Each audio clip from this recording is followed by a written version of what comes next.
Welcome guys to another video of my channel Diagonal Differences. So this is an interesting problem and I would like to explain the problem first. So the problem statement says that it's a given R square matrix, and what we have to do is that we have to find the absolute difference between sum of its diagonals. So for example 1 2 3 4 5 6 9 8 9, it can be considered as a square matrix. So for explanation point of view, let's switch over to this Excel.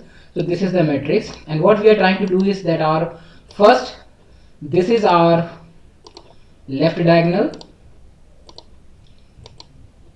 and then this is our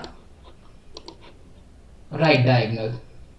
5 is common between these 2 points. So what we have to do is that we have to find the sum of these elements, 1 5 plus 9, and then what we have to do is find another sum of 3 plus 5 plus 7, and then take the absolute difference.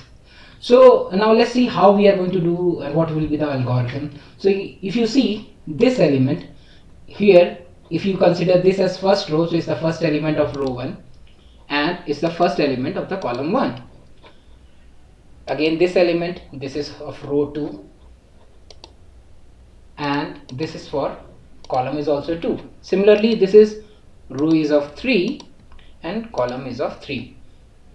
So this is a simple algorithm. Like whenever we are iterating the elements in a loop, both the row and the column positions are at the same index are being summed for to calculate the left diagonal sum. Now things becomes interesting when we have to do for the right diagonal. So if the row is 1, the column value will be 2 because it is the end element.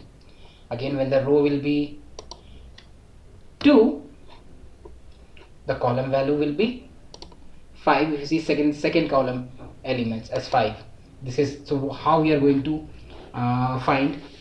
So this is the 3, this is 2. When the row will be 3, the column value will be 1. So you understand that whenever in the second approach, when we are calculating the right index, right diagonal elements, the row will be like 1 2 3, but this column we need to calculate, like how we are going to find. So if you see, this is the third row, so actually in array the position is like 0 1 2, so you can say the position will be of this element will be as 2. Okay, so now we will straight away go to the coding part, and it will make more interesting things when you look at the code. So let me, since I had already solved this problem, I'm just gonna first delete and then rewrite the code again for you. So what first we need to do is that need to find what is the size of the matrix. So rows is equal to array dot size, correct?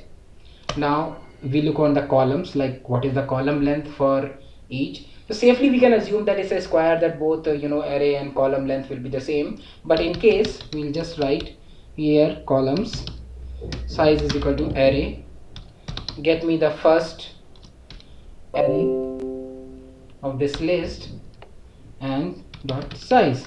So considering this is given a list, so you can consider here this is the first list, this is the second list, this is the third list. Okay, and it's the array is of list, this array word rr. So the iteration will go in the similar manner. So for now we can safely assume that okay, the size of the elements is the same as it's a square, but nonetheless we'll define the column size here. Now we'll define the right sum as equal to 0, we'll define the left sum equal to 0. Now first we'll calculate the left index. So what we are going to do is for int I equal to 0, I less than rows, I plus plus, and what we are going to do is the right plus equal to sum is array get I, the first and the first column value. So here, as I had mentioned, like for our first problem, right, first left array sum, when the row will be value is 1, the column value is 1. When the row is 2, the column value to be picked is from the position 2. And similarly, when the position of row is 3, column value is position as of 3, right?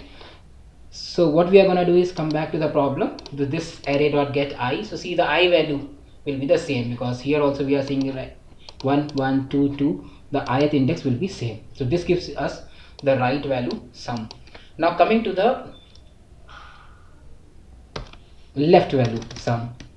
So for int, what we are going to do is int I equal to 0, I less than rows plus I plus plus.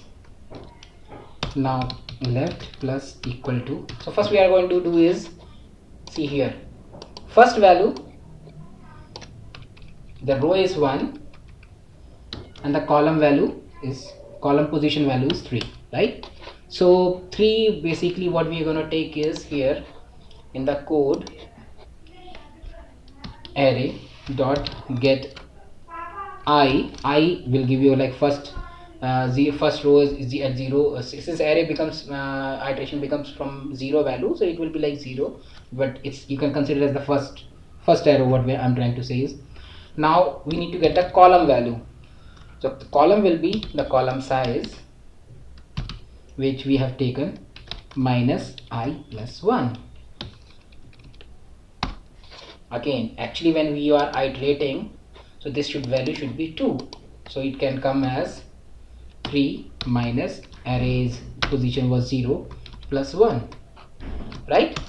This is what we are trying to do is, and array's row is 0 at the index. Now I'm talking about the index, since array index begins from 0, but ideally you can I'm talking about this first row.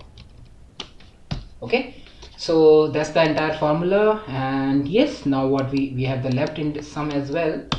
Now we have to return the absolute difference. So math class in the Java framework provide us this absolute function, and we can do is right minus left. We are done with the code. Let's run it, and when we are running, let's see the first. Okay, saying compilation error, something is wrong. Wait, I remove one of the curly braces. So when I'm putting this curly braces, let's try to run again, and when we are running the code again, oh yes, this time it has passed. Let's submit the code and see all the other test cases. Correct, so all the test cases has passed. So guys, this is another problem. I hope you like this video. Do like and share, and please subscribe to my channel for another upcoming nice video on algorithm, and it will be a problem again on the HackerRank websites. Thank you all for watching, and keep watching, keep sharing. It's your feedback. I'm looking forward for your feedback. If you want me to solve any other problems, just comment on the video and I'll solve it for you.